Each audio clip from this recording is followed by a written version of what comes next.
Morning, church. I'm glad you can tune in with us today. For some of you, this is going to be your first week watching on YouTube. And even though it's not Facebook and there's no like profiles or whatever, feel free to still kind of say good morning and to interact in the comment sections below. Anyways, a few months ago, I bought a bike. And it was like this like old, rusty, cheap bike off Kijiji. But I just kind of thought, hey, a bike is a bike. You pedal it, it gets you from point A to point B. And man, was I wrong. There's so much more to that, right? One time I biked from my house in the North Calgary, and all the way to church. And it took me an hour and a half, even though Google told me it would only be an hour. And the next day, my knees were hurting so bad. But then I tried to keep going. And actually, I felt pretty good in myself because I was making improvements. So I went from like going at like 12 kilometers an hour to 14 kilometers an hour, which is pretty fast, right? And I was kind of feeling proud about that. I'm like, good job, Tim. And then I compared it to my friends, and his average was 25 kilometers an hour.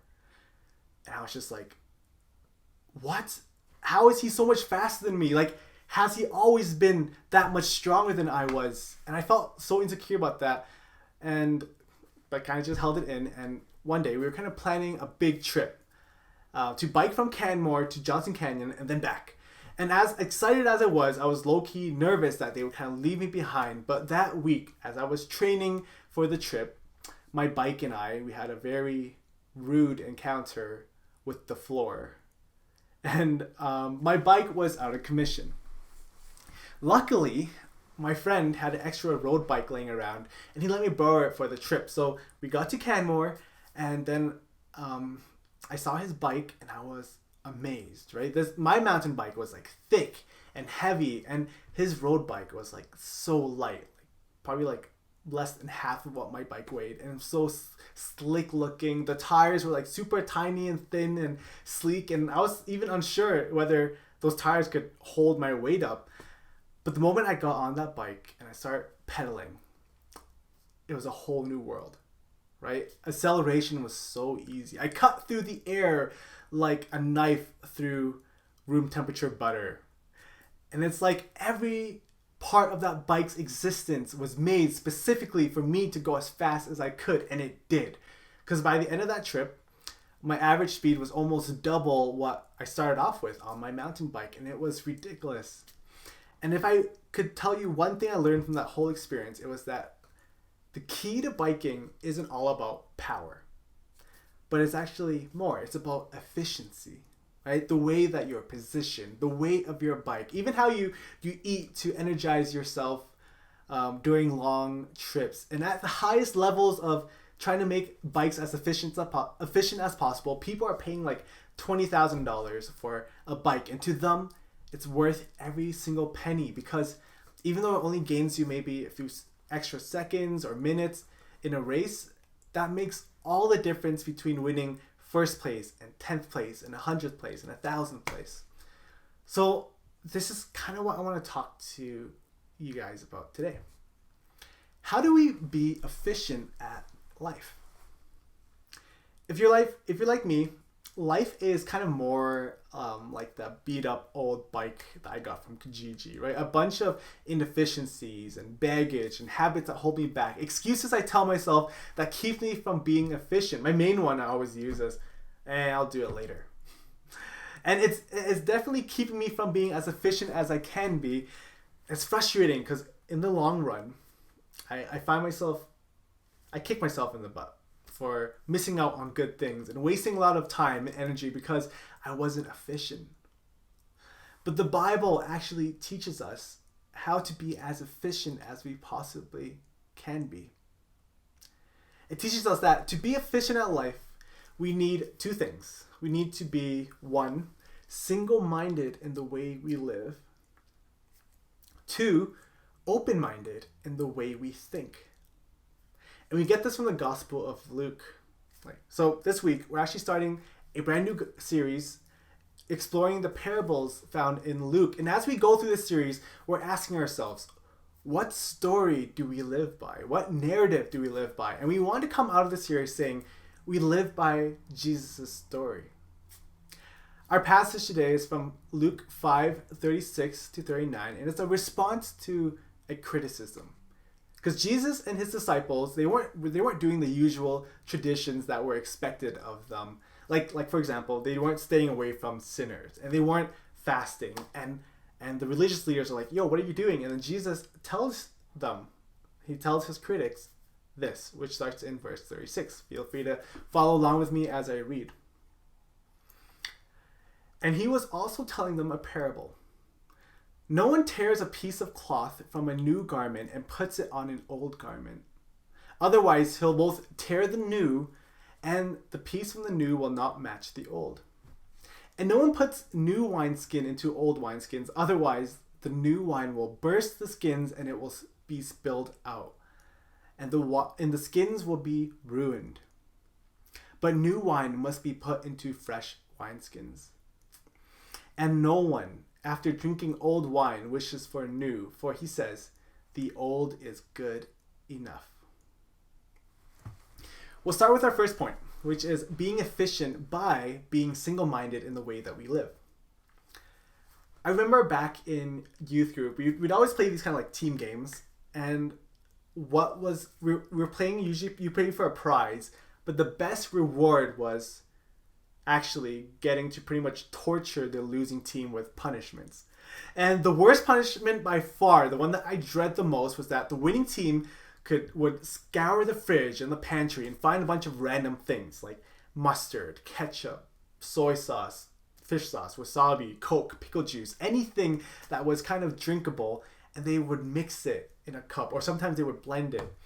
And the losing team would be forced to drink it, and it was awful. It was actually traumatizing. Even as I'm telling you about it, I kind of taste it in the back of my mouth, and it's so gross. And the weird thing is, when I think about it, these things on their own, or even paired with something else, it would be delicious, right? But all combined, mixed together like this, that's disgusting. In the same way, the main stories and philosophies that we live by, they can't be mixed and matched. Like, life's not a buffet. For example, you can't live by one, YOLO, which is like you only live once, so be impulsive or whatever. And two, at the same time, live by, hey, let's invest for long-term things. They don't match, right? Or for example, you can't be like, yo, I want to be a player, but at the same time, I want a really healthy marriage or something. Like, they just don't mix, right? To be truly efficient, we must be single-minded and focused. In our passage, Jesus talks about these two analogies in our parable about clothing and wineskins. And if we don't understand the backstory or what's happening in the moment, we'll actually have no idea what it means. So let's figure it out together. The Gospel of Luke, he's looking at Jesus' life, and he's showing us how Jesus taught and lived with his disciples. And Jesus' plan for this group of like scrubby random men was to introduce to them like a whole new way of living, a life that was motivated by love and joy and participation with God in his mission. And it was going to be great, and people were loving his teaching, and Jesus was like feeding the hungry and doing miracles. And while all this was happening, the religious leaders, we often call them Pharisees, they saw this and they weren't happy at all. Why? It was because it was making them look bad, because they had a totally different strategy to life. And it wasn't based on love, joy, and God's mission, but rather it was based on rules, right? They had thousands and thousands of rules they expected everyone to live by. And kind of the implication is, if you live by these rules, good for you. You're a good person and God is happy with you. But if you didn't, then shame on you, right? You're dirty and you're sinful, and God can't even approach you. And Jesus' criticism of the Pharisees is, while they were impressive and great on the outside, their hearts were greedy and rotten. And they ignored loving the needy in order to actually live correctly by the rules. And so ultimately, they just didn't know God. But despite this, they didn't care, right? They still believed in following thousands and thousands of rules. So they asked Jesus, why aren't you and your disciples following our rules? And Jesus told them the parable, right? And he's saying to them, it's for the same reason that if you had this old shirt with all kinds of holes in it, no one takes a brand new shirt, rips it up, and puts it on the old shirt because one, the new shirt would be ruined, and two, the fabric doesn't even match the old shirt. And he's like, it doesn't make sense. No one does that. And at the same time, he emphasizes the point by talking about wineskins. And even though we pretty much have no idea what that means, I'm going to explain to you anyways, so that in the future, when you get to this part, you don't have to like awkwardly ignore this part of the parable. So, wineskins, what they were is like, think of those flasks, like the soft flasks. They were leather flasks that held wine while it was going through the process of fermentation. And what happened during this process is that the freshly crushed grape juice would be poured into these wineskins, and then it'd be closed up. And then as it's going through that chemical process of fermentation, there's a lot of like expansion and bubbles and gas and all that stuff. So it's actually making the wineskin expand. And what that means is old wineskins have already been expanded. So what happens if you put new wine into old wineskins is it'll try to expand, but since the old wineskins has already hit its max, it's just gonna blow, right? Just think of like a balloon that is just blown up past its max, and then it's just gonna burst. And Jesus' point was that you can't mix the Jesus way with the life of rules that the religious leaders had. They lead to different things. One leads to joy, the other leads to guilt. One may lead to humility, and the other can lead to pride. And Jesus' disciples was forced to kind of pick one. And that's how it still works today.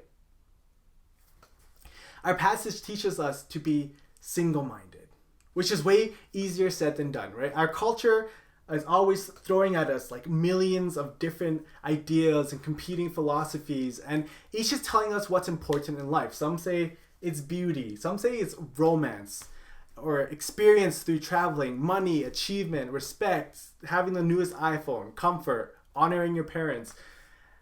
And they're all different philosophies being thrown at us. But the way Jesus offers is about living this fulfilled life through love and mission, where our ultimate hope isn't in what we get and receive now, but about saving souls and winning the praise of God and making heaven better. And unfortunately, the Bible tells us over and over again that we can't be devoted to the Jesus way and be devoted to some other ultimate goal. We can't have two masters. As the saying goes,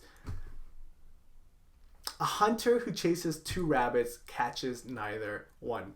Personally, I've never heard of that saying, but Enoch told me that is a saying, so I'll trust him. And it's not saying that we kind of ignore everything that's not in the Bible, but we actually submit all things to God. So that means that if something doesn't make sense in your relationship with God, we just don't take it, right? We cut it out. The most efficient life is one that is focused, that builds itself around one principle, one goal, one master plan.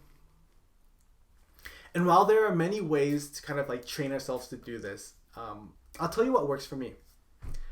So at the beginning of every week, I actually write out a plan on Google Docs, and I plan what each day of the week is going to look like and what I'm trying to accomplish. And that's in general, that's just good practice so that your week isn't aimless or inefficient. But the extra step that I take is as I look through that plan and I review it, I think to myself and I see what fits into my goals, what fits into the bigger mission, what makes sense. And if it doesn't make sense in my relationship with God, then I either have to adjust it or cut it out. And it makes a huge difference to my week to know that I have a plan that actually works and I'm on track and God approves and I'm doing things as efficiently as I know how to. So I recommend it to you too. You can try it out this week or next week. Even if you can't follow your plan perfectly, just having a plan you believe in makes a huge difference. With that, we move on to our second point, which is we are able to be as efficient as we can be by being open-minded in the way that we think. And I don't mean you just take in and believe whatever is thrown at you. No, I mean take it in and then sift it through proper filters and see whether it makes sense or not. As a kid growing up, when it came to food, the one thing I learned was do not waste food. And since a lot of us are from Asian backgrounds, I'm sure that you relate to this. But the logic my parents always gave me was, back in the day, we never had enough foods, so you have to eat now because not everyone has this luxury. And my comeback was always, okay, how does me eating this food now help other people who don't have enough food? And they never really gave me an answer, but I just kind of lived by it anyways. Well, yeah, so I lived by this rule my whole life until I met Christine.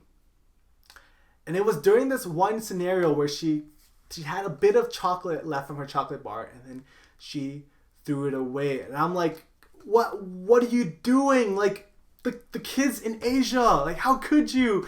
And she kind of like looked at me weird, and then she just logicked with me reasonably, right? She said, okay, I'm full. This is not enough to save for leftovers. Eating this now will not help anyone, not you, not me, not the kids in Asia, not the market I bought it from. And actually, it's actually more calories, so I have to like think about burning it off later. So actually, eating this for the sake of not wasting food is worse for my health. And that legit blew my mind, right? I had no comeback because the way I was living actually didn't really make sense. I didn't really think about it that much. I probably thought about it more as a kid than I did now. But I mean, I was and still am scared and conscious of being unhealthy and overweight. And yet, when it came to finishing food for the sake of other people or for the sake of not wasting food, I just did it without thinking about the consequences. And I'm grateful for that conversation I had with Christine, because now I try to eat what I should, and I don't freak out about feeding a little bit of leftover rice or whatever to the compost. And I have to say, life is better for it. I get to save a few hours of cardio too. And I hate cardio.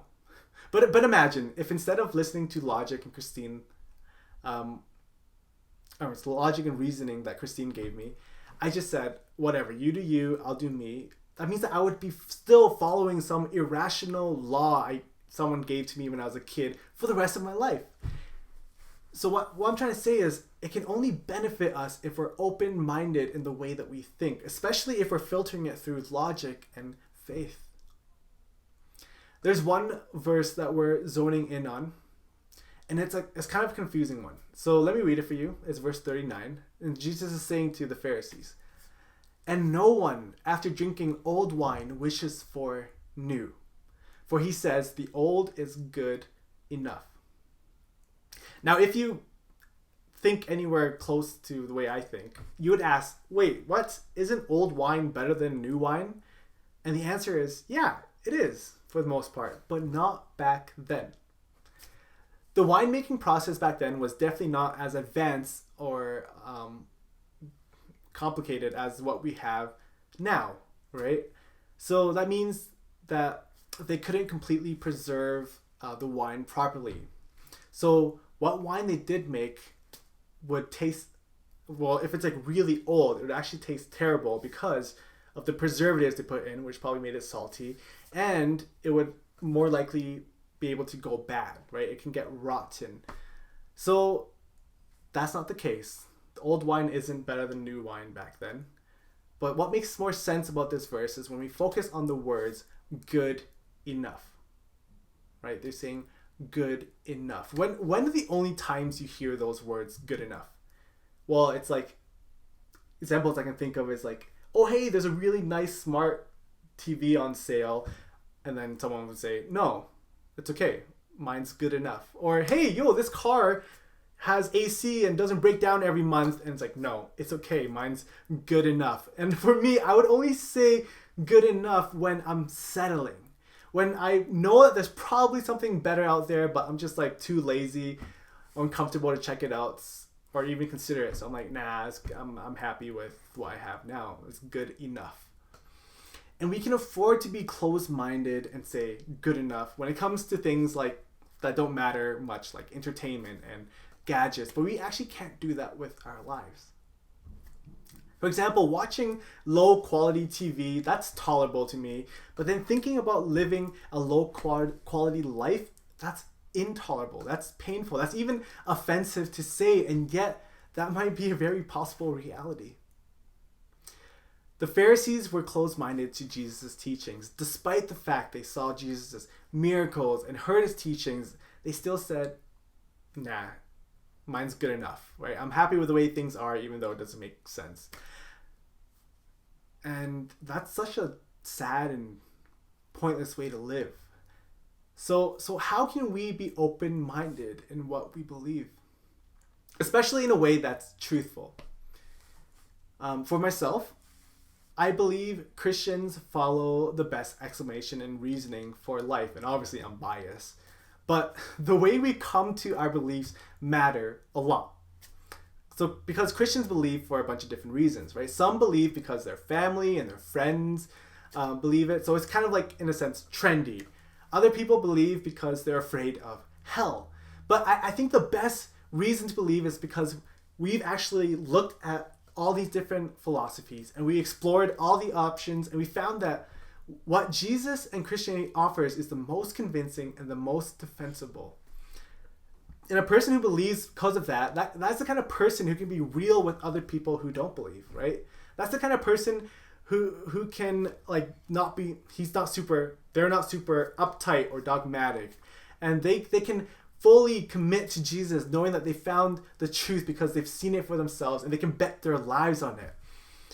And the way I do this for myself is I dive into this stream of thinking called apologetics, which is a form of reasoning about faith that includes all aspects of life. So it includes experience, theology, philosophy, social sciences, hard sciences, all aspects of life. And it's a very intense and critical way to look at the evidence about God and his promises so that we can be confident about what we believe in. And since we're looking for the best, don't be scared to look at other philosophies and beliefs in order to compare. And what I find myself doing is that I end up listening not only to Christian thinkers, but also a lot of like Jewish leaders and new atheists. And while I'm listening to these other thinkers, I'm not only like more understanding to others, but I'm actually more confident in Christianity. Because as new atheists come up or new arguments come up, Christianity always offers a response that I find is more convincing. So for all of us, let's dive into apologetics and listen to even podcasts from other philosophies and thinkers and be confident that what you believe in is the best reason for life. And you don't do this alone, right? It's better if you don't, actually. You can talk to your friends about it, discuss, have debates, have philosophical nights or whatever. Ask people for resources, acknowledge your doubts, and think hard through it, because it's going to be worth it. It'll lead you to the truth, and the truth will lead you to the most efficient life. So to recap, how can we be efficient at life? Is one, by being single-minded in your lifestyle. So we do this by planning our time and checking that our plan makes sense with our relationship with God. And two, by being open-minded in theory. And we do this by following the evidence where it leads, which not only helps us find the truth, but we can help others as well.